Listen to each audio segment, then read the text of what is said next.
Thank you for kicking it with me. Thank you for joining me. My name is Brandy. Let's get together to grow together. I hope you guys are doing well. How are you? Let me know how you're doing. Where you're tuning in from. Thank you. Before I go any further, thank you more to Mex Pasibo. Merci. Matondo. I thank you so much from the bottom of my heart for the 28 subscribers. From 0 to 28. May not mean a lot to you, but I'm grateful nonetheless.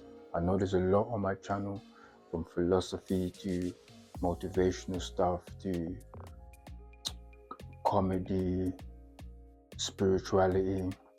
I'm just expressing every facet of my being, and I hope you guys are patient with me and kick it with me and keep supporting me, because if you keep supporting, we'll grow, and you know what, it's gonna get nice. It's gonna be real good. So what I want to talk about today is a topic that I've grown to actually love speaking about, which is interracial relationships.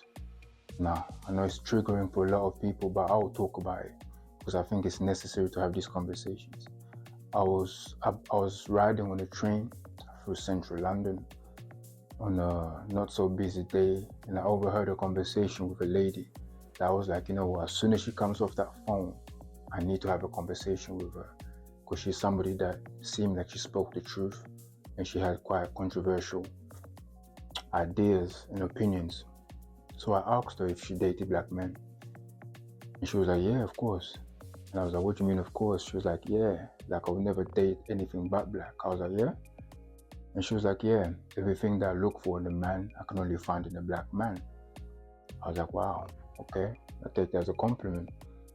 But then she went a step further and said, I have black friends, I'm around the black community, everything I love is to do with black culture, and I think as a white woman, I can love a black man better. I was like, wow. She said this. She actually said this. And I had to stop and think, you know what, that's quite insulting. But then you know what, I'm a truth seeker. I love people that tell the truth. I stopped myself from being triggered, and I was like, I want to know more. So we had a great conversation. But I went away from that conversation thinking, is she right though? Because the black men that I know that unapologetically go for white women say that, they will date black women, and they don't just say it, they do it. They'll date black women, and in fact they fetishize black women. And to a certain point, they fetishize to the point where everything's lust. And they never get to the love, because for me, I think black women are the easiest to love and the hardest to fight. And unfortunately for a lot of people, the lust gets them to a point where they miss out on the love and they get straight to the fighting. Anyway, and I also think a lot of these black men are victims of heavy-handed mothering.